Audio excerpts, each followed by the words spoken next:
Hallo und herzlich willkommen zu einer neuen Folge Destination. Wir befinden uns immer noch in nächster Nähe zu Edinburgh, schottische Hauptstadt und spannende Metropole, die wir ja schon in der letzten Folge gemeinsam mit David erkundet haben. Und auch dieses Mal bleiben wir bewusst in dieser Region, um noch einige spannende Menschen kennenzulernen, uns mit schottischen Traditionen zu beschäftigen und natürlich auch zu fotografieren.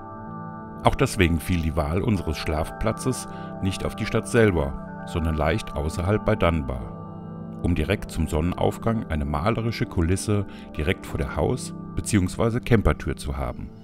Früh aufstehen muss man natürlich trotzdem.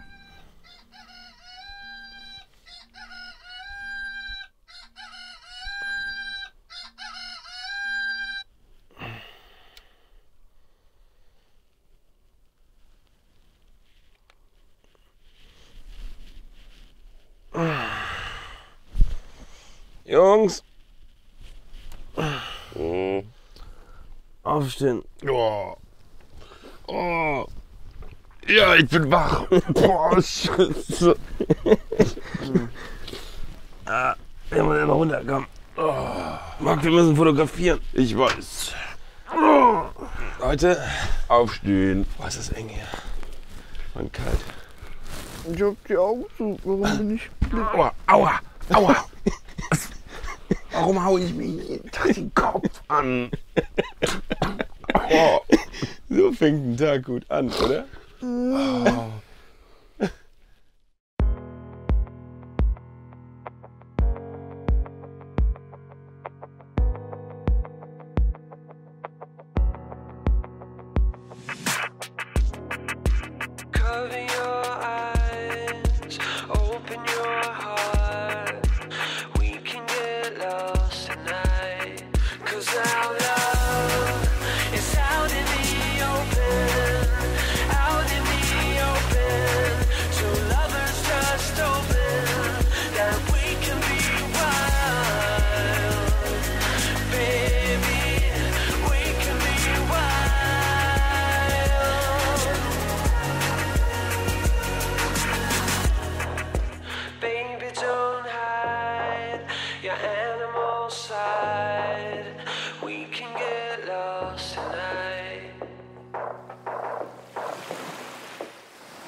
Einen wunderschönen guten Morgen hier bei Destination Schottland.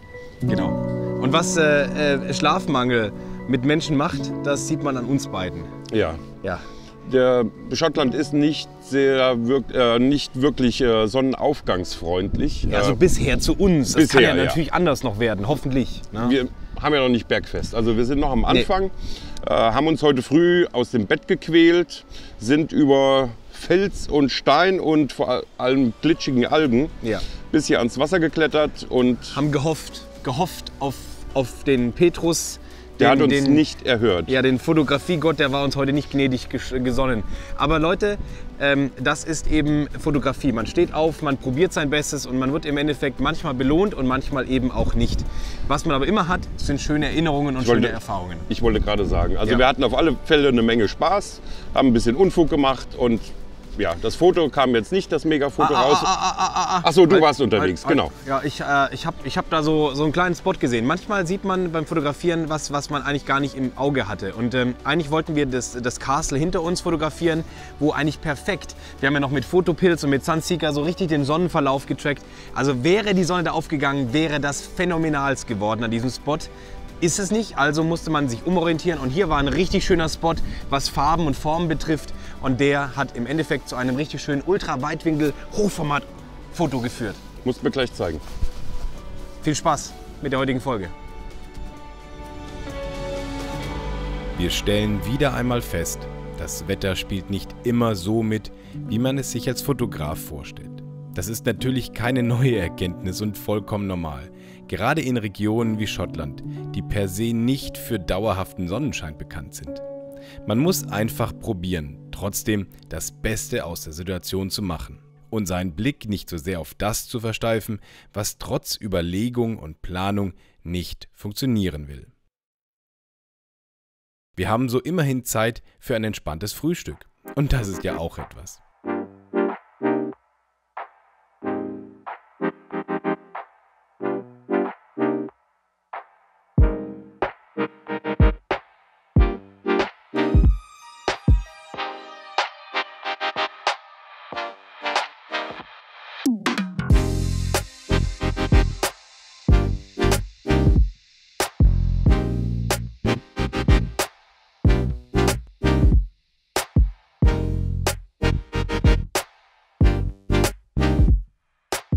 Nun geht es aber auch schon direkt weiter zu unserem ersten Termin.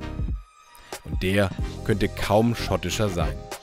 Wir treffen Howie Nicholsby, Kiltschneider der 4. Generation und wollen ein bisschen mehr über das traditionelle Kleidungsstück erfahren.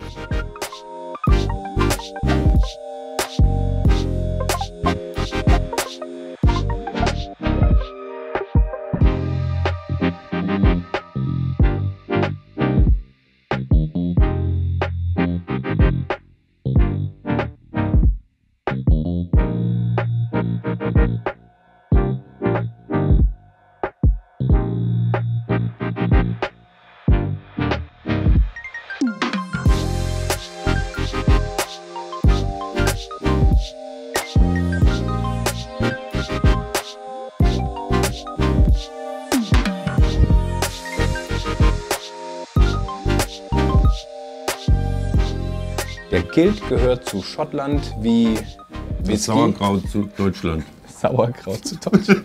Ist mir okay, dumme Idee im Kopf. He compared the Kilt Oh, Scotland I'm with you. that with sauerkraut. What's a bit more sexy in Germany? David Hasselhoff. No, I'm joking. Wir sind hier bei Howie und der Nachname wäre eigentlich, hat er gerade gesagt, er heißt Howard Richard Nicholsby, aber er mag es Howie genannt zu werden. 21st Century Kilts, das sagt schon alles. 21st Century bedeutet Future und so ein bisschen nicht Tradition in die Zukunft bringen. Aber jetzt switchen wir zu Englisch und let's continue in English. I'm so impressed with what you have said, like within like 5 seconds we're in the store. Thank you so much for having us here. I want to know about kilts and I want to know everything about kilts. So, first of all, kilt is not only a tradition, you can wear it all day long. You're wearing it all time long. Yeah, I'm a radical evolutionist. I'm taking it back pre-1745 when the English expelled the Scots and banned the kilt and banned tartan. Before that, it was everyday clothing. It was a big wrap of material. Why did they ban it? It was seen as too much of a national identity against the English, and it was seen to create uprising and identity. And they wanted to take Scotland's identity away. But there was also a lot of clearances, so the whole of Scotland was cleared out, literally, and sent off to the, well, Canada, America, Australia, you know, the colonies. So the kilt was always a very traditional, visible sign for all Scotsmen. Yeah, yeah, so it was practical. The patterns and the colors and... well, you got to separate the material from the garment. Okay. So the garment is the kilt. Kilte, which is Norwegian Danish for tuck and pleat, which is very simple. So anything can be kind of called kilted or kilty, or, and then you have tartan, which is the fabric, and to be called tartan, in this day and age, it has to be properly registered with the Scottish Tartan Authority, which if you Google tartan ferret, like the little creature, you'll find an easy access to all the tartans in the world, which there's now thousands and thousands. So a proper kilt was made up by the way it was like knitted together and by the look and also by the material and the pattern of the material. So what you're talking about there is post-Jacobite rebellion and more the Victorian and Georgian era of British history. So the kilt was brought back in for pomp and ceremony by the aristocrats and the royalty of the time, and very wealthy French people, English people, Scottish people would wear it as a kind of fancy dress. They brought it back. Yeah, and the military as well. So the Scottish regiments, when they were brought back to fighting for the empire, were allowed to wear kilts. But then like a new tartan, Well, there was regimental tartan. So there was the Black Watch Regiment, the Gordons, the Gordon Highlanders, the Sutherland Regiment, the Cameron Highlanders. So they wore the tartans of their family, but could also bring in other conscripts into those regiments that, say, wasn't a Campbell, but... So, but we are here now in your place, in your knitting... Hundreds of years in the future. Yeah, hundreds of years in the future. You are making kilts by hand. It's handmade kilts. And like one of the most amazing kilts and most kind of famous kilts was worn by Vin Diesel. Yeah, it was a good night. I was very young then. So that was 2003. But hold on, the point is you're making new designs, don't you? Like you're trying to bring this into the future as well with the design. Yeah, but it's not rocket science. So I'm not some crazy alchemist. Okay. It's a case of taking the original garment and just really making it as well as possible in modern fabrics. So although I'm wearing a black Japanese denim kilt and it's made by one kilt maker, the pleats are machine stitched. But put through by hand and not a factory. But the insides of the kilt are the same structure. But you're wearing a Japanese material, but like knitted together as a kilt. I think knitted's kind of a wrong word as such. What you're dealing with is that much material. So it's more about gathering in the fabric and bringing it to the size. This is like 6 meters. That's 8 yards, so that's 7.5. That's one kilt. That's one kilt. I think it works out to about 7.5, 7.6 That must be meters. super heavy. Funnily enough, it's actually very comfortable. If we refer historically, say, to ancient times of the Greeks, Romans and Egyptians, all different cultures throughout the world wore what we call unbifurcated garments. Basically skirts, but crotchless. Yeah. And wraps of fabric. What I'm wearing now is an adaptation of Victorian Georgian workmanship where it is actually brought together and stitched together. In the ancient times, it was 5 meters of material, but very wide. Yeah. And that was taken apart at night and slept in. Oh. And then in the morning, it was pleated back together and wrapped back round you. So, this is super interesting. The original kilt was a sleeping bag. It was a sleeping bag. It was a sleeping bag. Yeah, yeah. Big wrap of fabric. So if I take a kilt now... Yeah, just go there. And this is like the one Vin Diesel's wearing there, the black leather. So that's 6 meters of leather. That's about 4 or 5 cowhides. But then, you know, it's kind of... It's not that heavy, actually. There is a sustainability to this. Although it's quite a lot of leather and skins, it's a 50-year purchase. That's the sort of garment you can pass on to your children. I mean, I have, admittedly, for fancy dress occasions, I have my dad's old leather jeans. Okay. From years ago. So, I mean, Can you show us some patterns and well, colors of yeah. So let's look at a really famous name, the Anderson, which we think of Matrix, Mr. Anderson, you know, the hero of the day. So this would be Keanu Reeves' tartan in the Matrix. Never quite said it like that before, but hey-ho. Right, so there's 4 variations to every tartan. It's like a slightly different recipe. Say it was spaghetti bolognese. People make it different ways, different things, but at the base of it, these are all the same pattern. Yeah. And here, so this is modern colours based on chemical dyes, Industrial Revolution. So hold on, but this is Anderson. Yeah, no, that's Agnew. That's a totally different family. But this is Anderson. What we're looking at is the Anderson family, these 4. So this would be like, I think we skipped that part, or it was a bit too, for you it's a bit too normal. A family has its own pattern. Yes. like if you're wearing this, you belong to the Anderson family. Yeah, yeah. Some people might choose to wear a tartan that has no connection to them, but I advise against that. Okay. I mean, if your only connection to the Anderson is that you're a Matrix fan, you should find something else. On a personal level, I wear the Holyrood tartan. I don't have a kilt in it at the moment, but having been born in Edinburgh, and this tartan is only 42 years old. It was created in 1977. This one. This one. So that's what I wear. And I, you know, still wear it with black and t-shirts like this and Holyrood. Holyrood. So that's There's a Holyrood Road, a Holyrood Place. Oh, there's Holyrood Palace. Oh yeah. Oh yeah. Okay, so that dates back quite some time. Holyrood Park is the greenest space in all of any continental European city. Okay. It's huge and rather fabulous.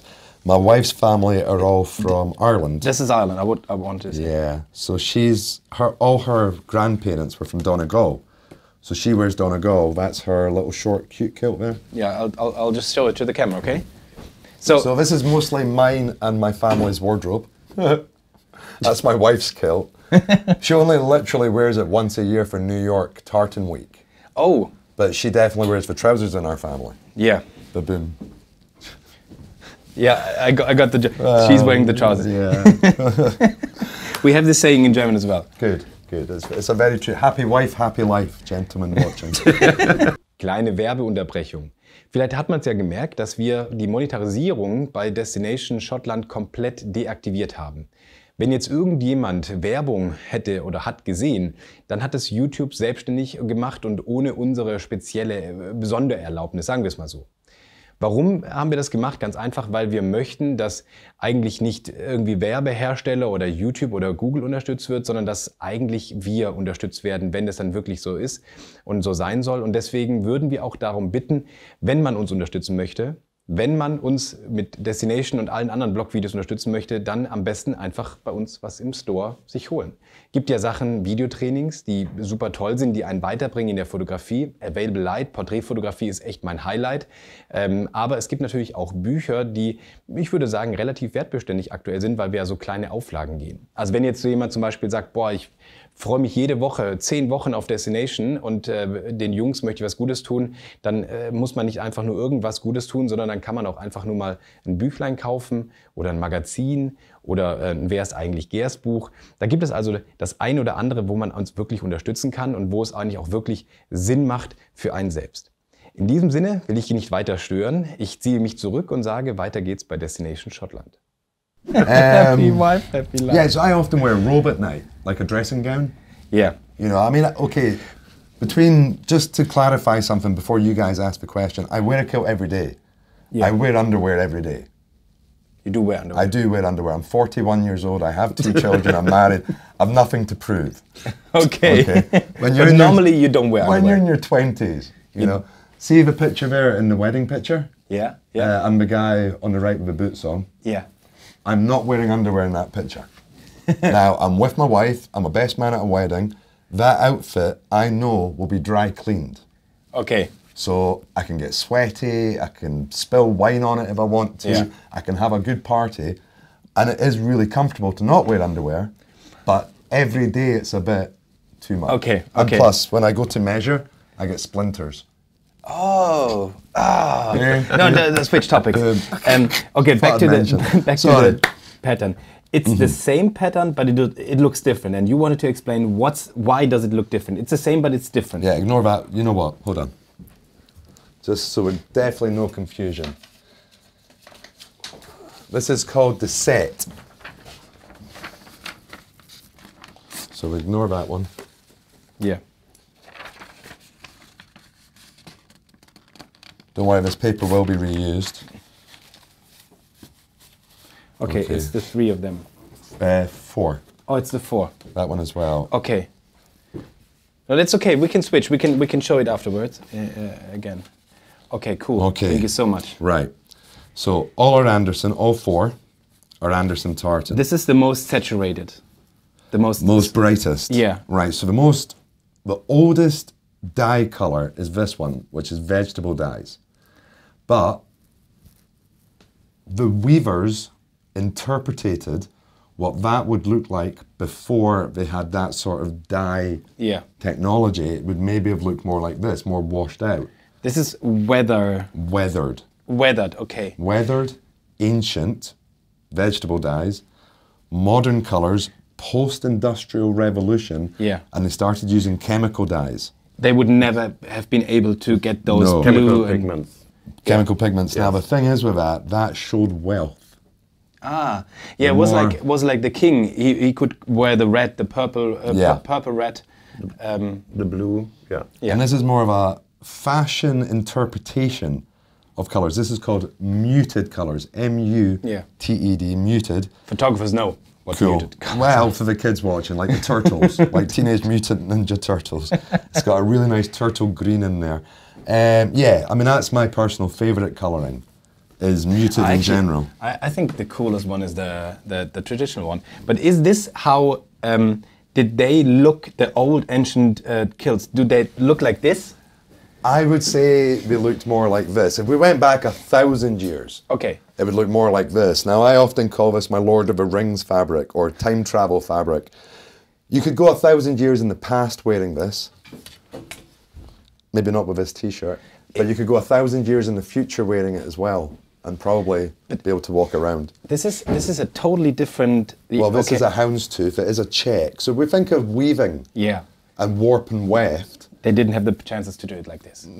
Possibly not the mentality even to do it quite so perfect. Yeah, and numbered as well. I mean, the actual weaving machines, the looms. There's a side piece which is actually a binary code of zeros and ones. So actually, tartan weaving is the first binary computer system in the world, and it goes back hundreds of years. So hold on, this is cool for Tilo, because you're saying that this is like a binary code. There's a binary code in the tartans, okay? So technically, if you were designing a tartan now and you wanted to work your phone number or an area code into it. Okay, so on the blocks, you've got 12, 12, that's probably about 25, 4, 4, 4, 12, 12, 12, 4, 4. That's like a barcode. It's a barcode, but that's the key thing to a tartan, is what's called the set. So the numbers make the tartan. S-E-T? S-E-T-T. S-E-T-T. Okay, the numbers make the tartan. So there's a binary code at the side of a weaving loom. And that's why I say it's like the first computer system.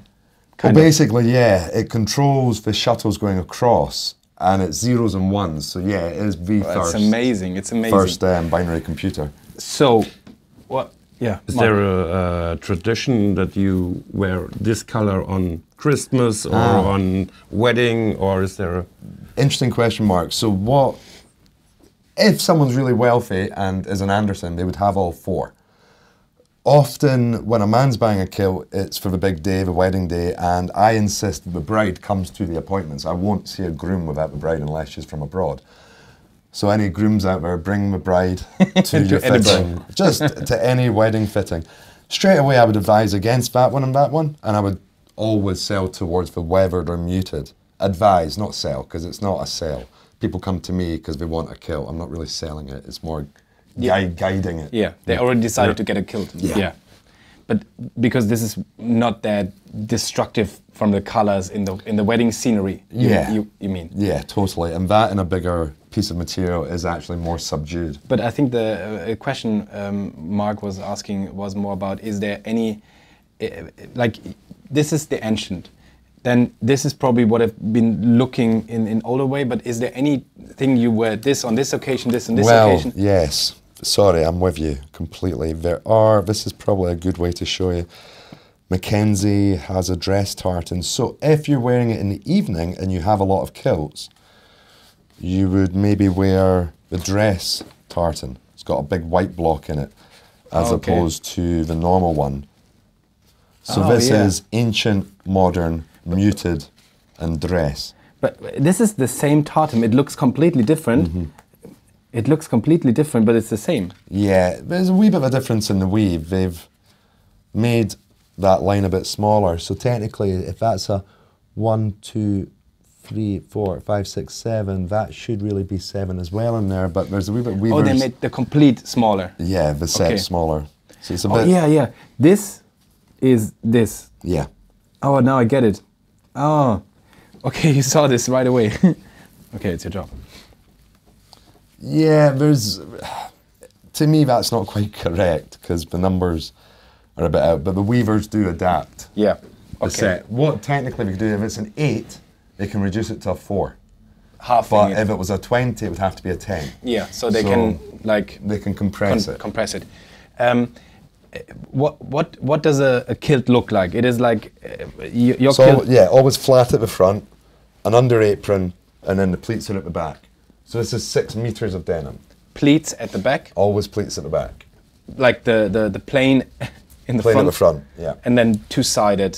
Well, yeah, it's basically a wraparound. So it's where all the material's used. You know, there's a big underlay here that gives weight to it. But in the pleats, it's all about the depth to get the swing and movement. And comfort and masculinity. Okay. Because you don't want to feel like you're wearing what a woman could. Women find men's kilts quite uncomfortable. They're not shaped to a woman's shape, so they have to be made to measure, really, for a woman, even more so than a man, because of the amount of material getting it into the bum measurement is quite a skill.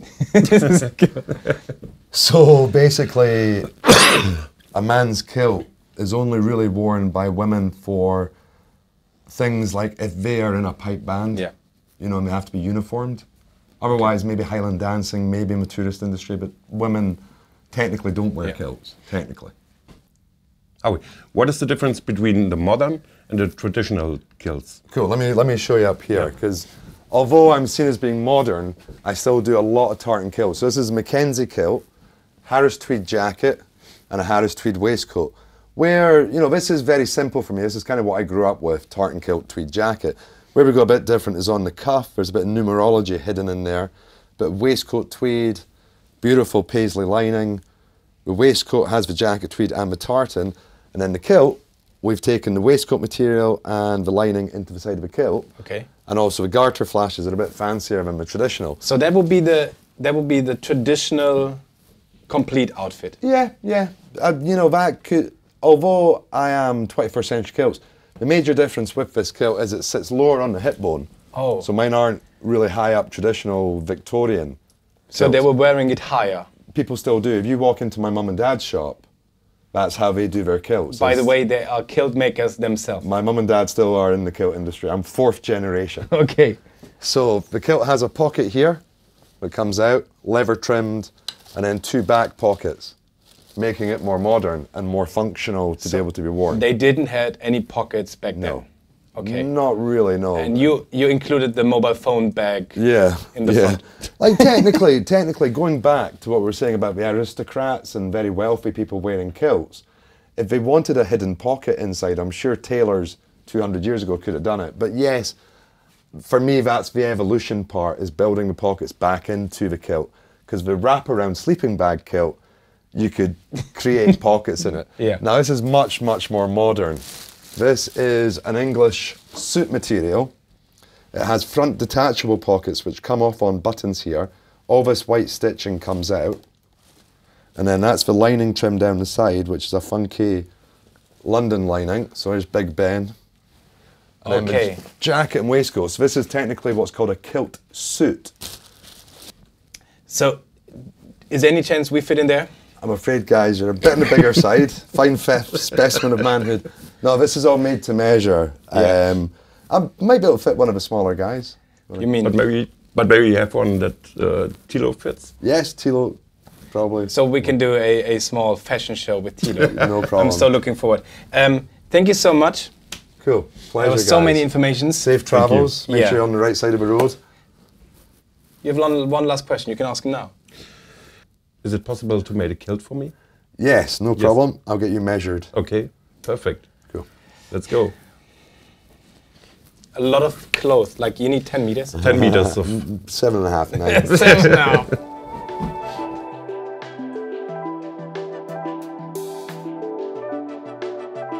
Mark möchte also einen echten 21st Century Kilt von Howie auf den Leib geschneidert bekommen. Essentiell dafür die richtigen Maße. Ganz splitterfrei wie bei Howie.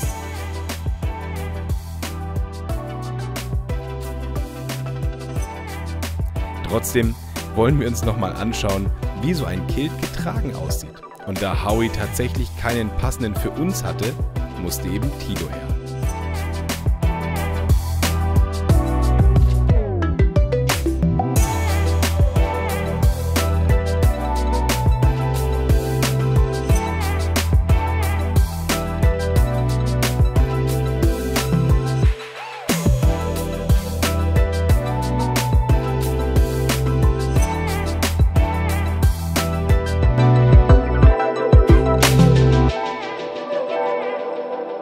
Wir müssen jetzt übrigens direkt los zu einem weiteren Termin mit jemandem, der auch etwas typisch Schottisches herstellt.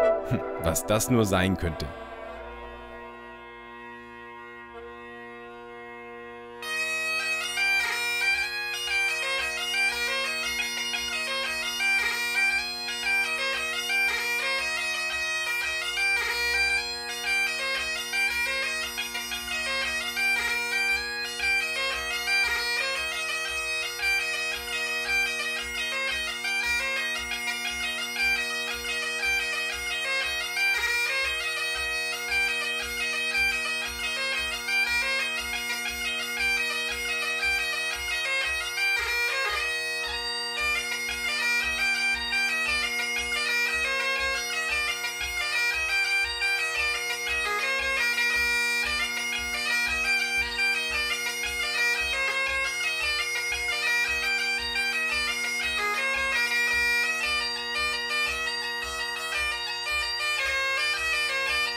So what you have is a blow stick, which connects to the bag so we can get air into the bag. And then, as you'll see, there's the 3 long sticks that go up the way. The longer one is a bass, the 2 shorter ones are 2 tenors equal in pitch. And then we have the pipe chanter, which you play the melody on. And each of these, so there's 4 reeds in that one bagpipe altogether. So that's why you need a constant flow of air to supply air to these reeds.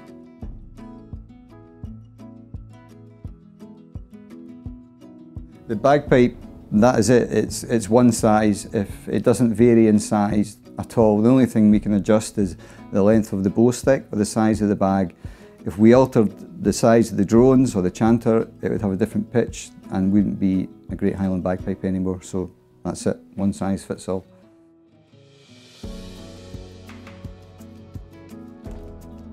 Originally it was made of sheepskin, predominantly sheepskin or cowhide, something like that. Obviously we have modern materials, we use synthetic materials now, but a lot of players have gone back to using sheepskin because sound is vibration, and animal skin has more, give you a better vibration rather than a manufactured material which will deaden the sound. So a lot of people have gone back to sheepskin, yeah. yeah. Which is a very traditional instrument, and it's kind of gone full circle again.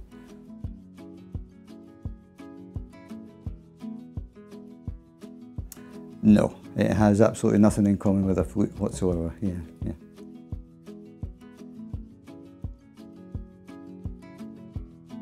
Well, it's mainly wood turning is what we do. Obviously I start from square section, it's bored out, turned and shaped. Then we do add embellishments, if it's silver, gold, nickel, whatever, which is made by a silversmith, we add it. But as you'll see later, if we use projection mounts, which originally was ivory, elephant tusk, which is now a resin, we have to shape that too, which takes a lot longer to do. So it's mainly that side. We will assemble the bagpipe once it's manufactured, but really that's it. It's all about the actual wood side and manufacturing side of the instrument.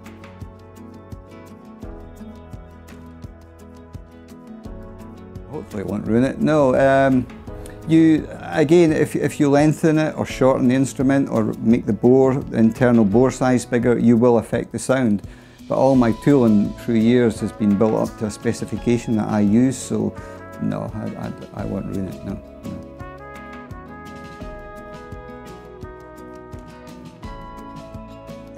It varies.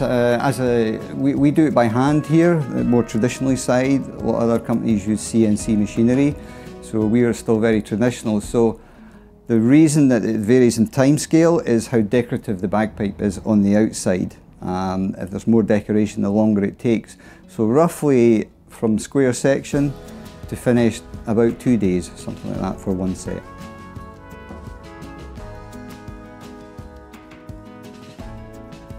Mainly it's the wood that you use, which is the main factor to the sound that you get. So all we use is African blackwood, a very, very hard wood, tropical wood as well.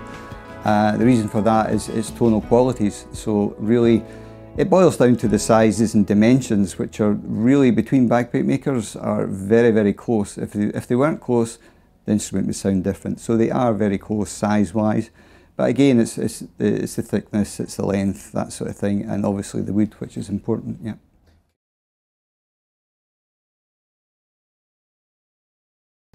African blackwood, yeah, it's the only way. We used to use ebony. Ebony is a very porous wood. It'll absorb moisture and expel it quickly, so there is more prone to splitting. Whereas African blackwood will still do that, but it's not as bad and doesn't absorb it as quickly, so that's what we tend to use, African blackwood. Very, very hard wood. If you take a square section of it, the grain is very dense, so if you put it in water, it'll actually sink because the air can't permeate into it. Very, very hard, like I say. I mean, I use high-speed chisels, steel chisels, and I sharpen every 2 or 3 minutes because the wood will blunt it, you know.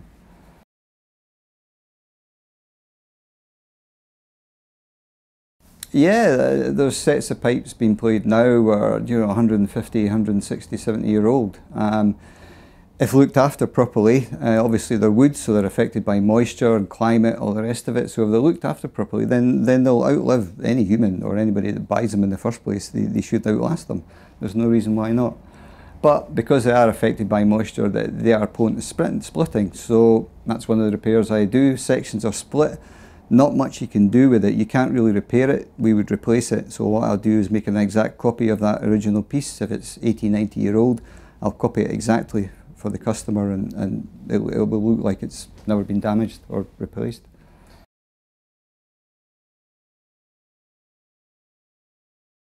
I don't know, I wasn't born 200 years ago, but the lace would have been different back then. We were still using African blackwood back then. But yeah, I mean, they would have had problems as well, sharpening tools, constantly sharpening. Obviously we have far better quality tools now and better lace, but yeah, it would have been difficult, yeah.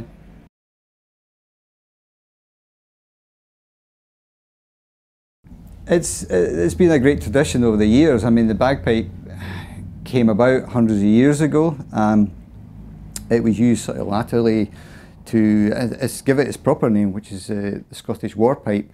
As the name suggests, it was used to take troops into battle, and was still used up until the First and Second World War. There was pipers killed going over the top in the Somme, things like that. So that's where it originated or became part of with the military.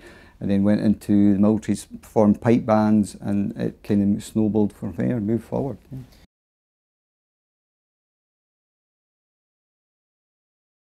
Yeah, well, there's two different styles of music, if you like. Pibroch is the original music, which dates back to the 1200s, and it's quite a solemn. Generally, it was all tunes written about battles or deaths or things like that, and that's where it started. And then later on, probably about 1700s, the light music came along, which was different, where we could march to it, dance to it. So there's two different styles of music, so it's not all about being sad and depressed, it's about being happy too, and the jigs and dances, and that's what it's about. So yeah, it's a kind of complete package, if you like. Yeah.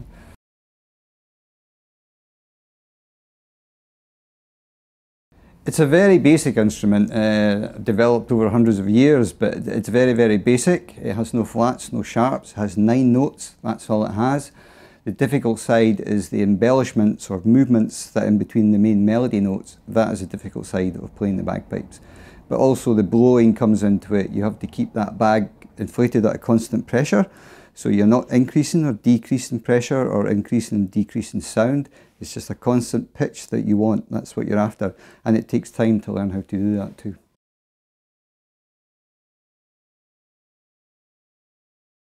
They do now. Previously it was quite difficult. It was private tuition, that sort of thing.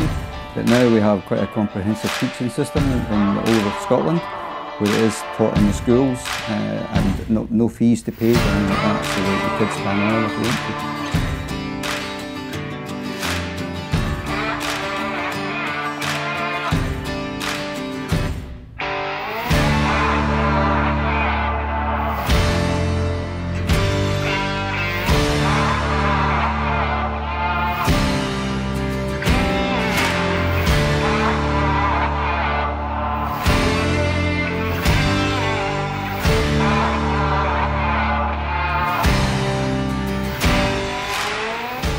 Hier in Handarbeit entsteht, ist wirklich beeindruckend.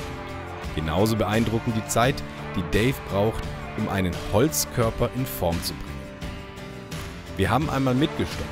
Wirklich beeilt hat er sich übrigens nicht extra.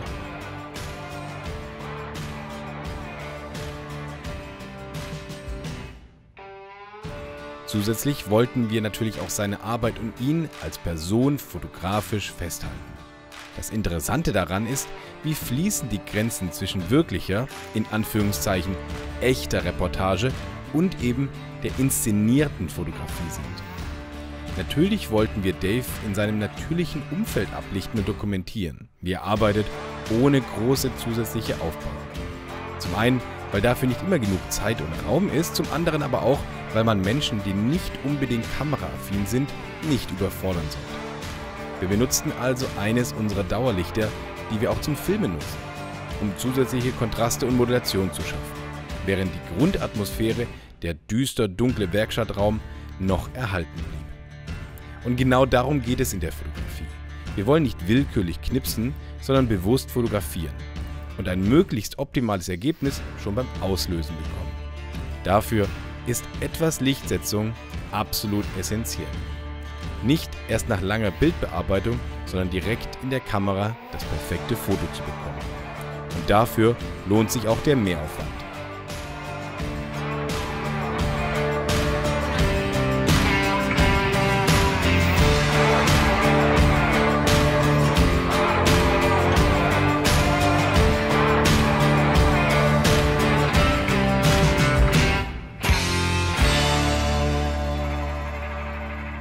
Wir können, kommen und wollen auch gar nicht fotografisch aus unserem eigentlich angetrauten Sujet der inszenierten People-Fotografie herauskommen. Und das müssen wir auch nicht. Auch auf unseren Reisen können sich schöne Gelegenheiten ergeben, seine Kamera auch abseits der Landschafts- und Reisefotografie zu nutzen. Und genau dafür machen wir uns abermals auf den Weg quer durch die Stadt. Wieder Richtung Arthur's Seat. Genauer gesagt zur Ruine der St. Anthony's Chapel. Das Wetter allerdings macht uns noch ein paar Sorgen. Es hat doch noch geklappt mit dem schönen Wetter. Ja, wir haben es uns verdient. Und wir haben ein absolutes Highlight. Wir haben einen wirklichen Backpiper in klassischen Tartem und Kilt und Outfit. Outfit kann man nicht sagen, wenn es eine wirkliche Tradition ist. Ne? Also ich würde es auch schon fast als Uniform bezeichnen, so wie es aussieht. Ja, schon fast. Ja. Und wir sind hier so ein bisschen halb, Viertel, Drittel auf Arthur's Seat hochgeklettert, an so eine schöne Ruine hier. Und jetzt gibt's Fotoshooting. Die Sonne kommt raus. Die wird wahrscheinlich gleich wieder weg sein. Nein. Doch. Nein. Es windet. Es Ich ist freu kalt, mich. aber es ist wirklich total geil. Endlich Fotoshooting. Oh, Wow. ich bin mal gespannt, wie seine Mütze gleich fliegt. Okay, ja, also meine fliegt auch bald weg. Los geht's mit dem Fotoshooting. Endlich. Zack. Zack. It was a morning in June when I heard that tune falling up to the beat of your heart. Like a white rain sails from a startled trail, our eyes met and then landed so well.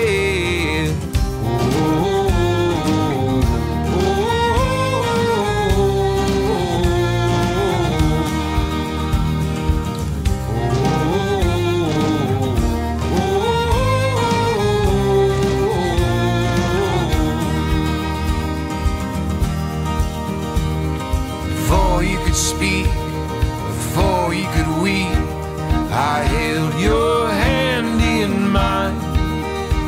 Like a shell on a beach, waiting for your reach, falling up to the mountain to climb. You came reassuring, Mother Nature's procuring, there's no need for doubt in his mind. You came reassuring, Mother Nature's procuring, there's no need for doubt in his mind. And our eyes align like the sun through the pines in a silent space, in a cup full of time. In these orderly ways, in this disorderly life, I let go of my hand in the jar. For the great moon in the middle of June, falling up to the pole of the tide.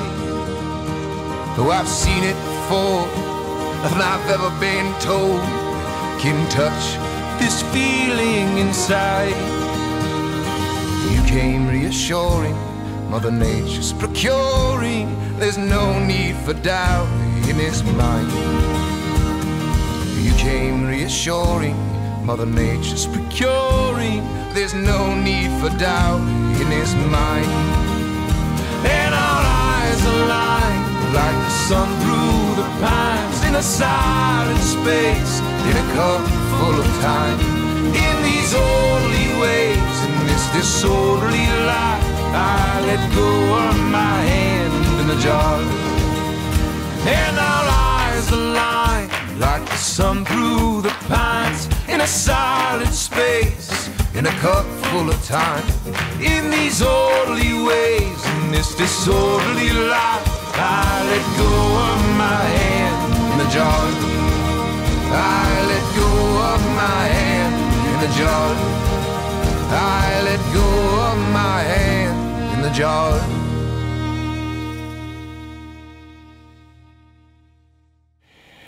Es ist verdammt schnell dunkel geworden und es hat mal wieder so einen Wetterumschwung gegeben, wo wir uns dann doch sehr schnell vom Berg verpieselt haben. Ne? Ja, also das Wetter hat seine Kapriolen hier in Schottland. Ich wollte gerade sagen, ich denke, wir werden uns daran gewöhnen müssen, dass das mal von Sonne, Regen, vielleicht kriegen wir noch mal irgendwann Hagel oder Schnee.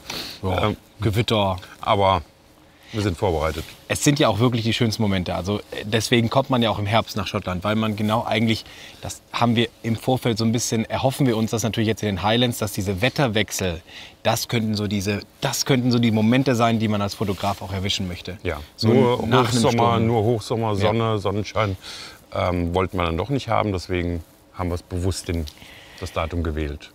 Einen kleinen Tipp kann ich noch sagen, und zwar vielleicht hat man es auch schon in den Zwischenszenen gesehen. Wir sind ja nicht mehr in unserem Wohnwagen, wo wir jetzt hier vorstehen, unterwegs gewesen. Wir haben uns ein anderes Gefährt besorgen müssen, muss man sagen, müssen. Ne? Wir sind in die Stadt reingefahren mit unserem großen Drum und haben recht... Mit unserem was? Drum. Drum. Ein Drum, ein riesen Drum. Okay. Mit unserem riesen Camper. Okay. So. Und haben uns dann überlegt, bevor wir uns irgendwelche Kratzer, Beulen oder sonstiges ins Auto fahren. Es war sehr eng.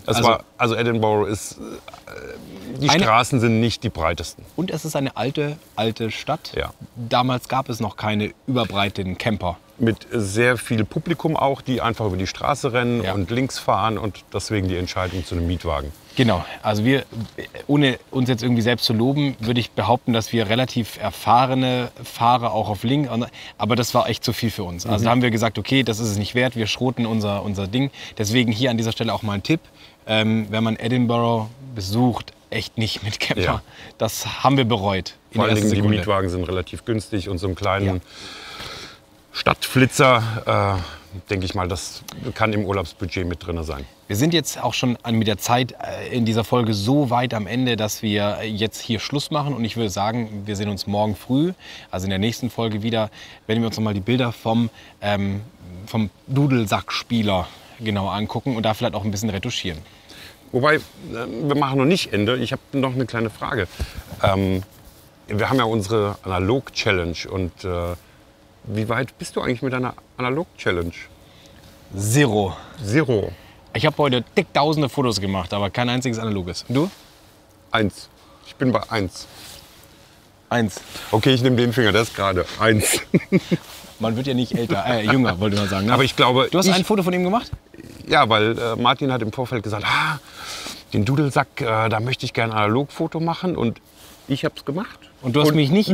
Du hast mich nicht? Nein. Du hast mich nicht? Nein. Mensch, das werde ich mir merken. Also, eine super, super tolle Folge, was wir alles drin hatten, unfassbar.